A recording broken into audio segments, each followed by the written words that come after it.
TV. That's where you're getting the full Oscar experience. Wow. Okay. With you in the ring. Okay. How do you know? There's going to be a lot of new audience, younger audience, who gets to see you fight in person for the first time.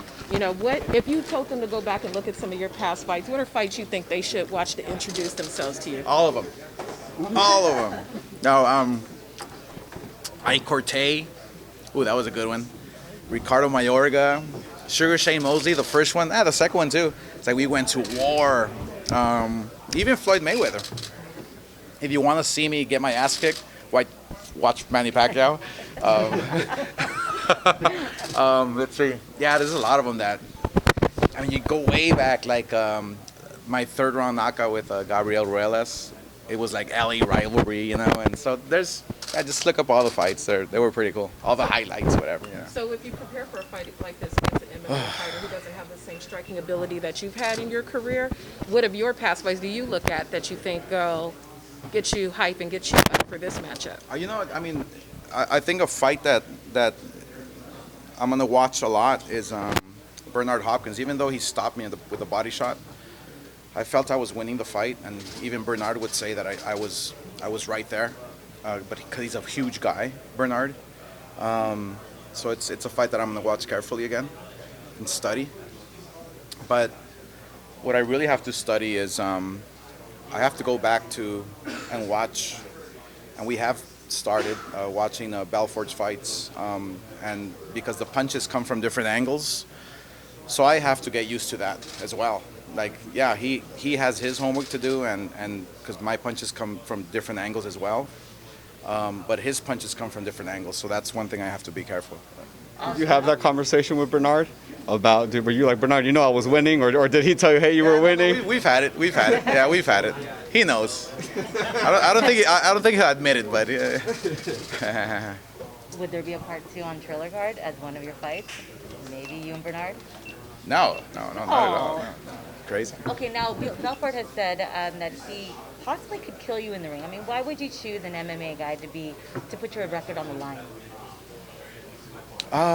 Yeah, it's just the challenge, the whole challenge of, you know, the whole challenge of fighting a style that is totally different, you know.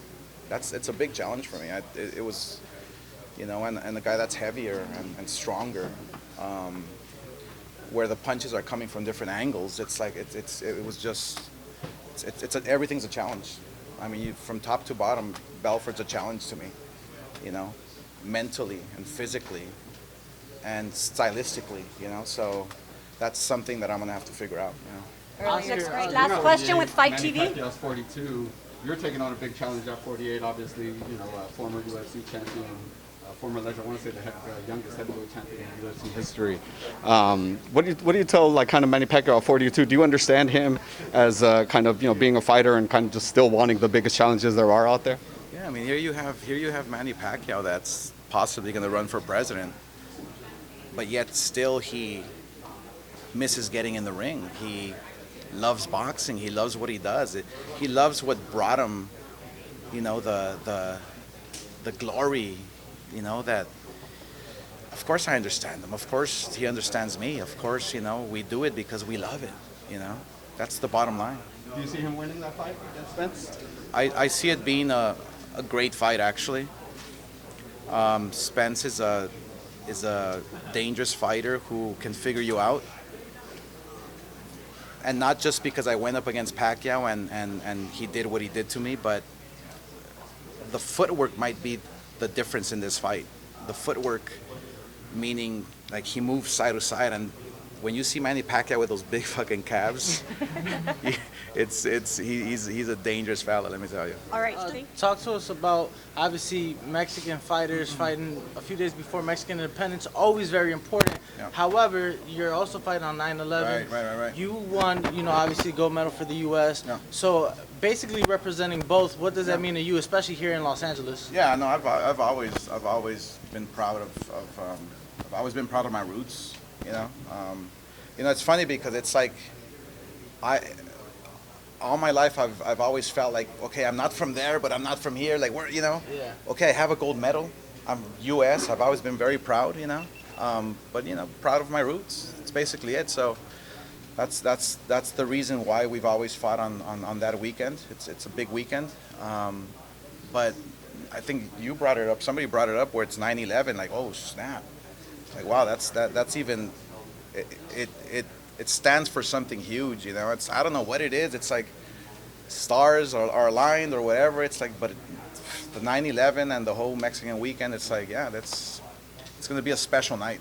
You said you've gone. Oh, go ahead. You changed this fight from an exhibition to a real sanctioned fight. What does this say about not only you, but of Belfort as well?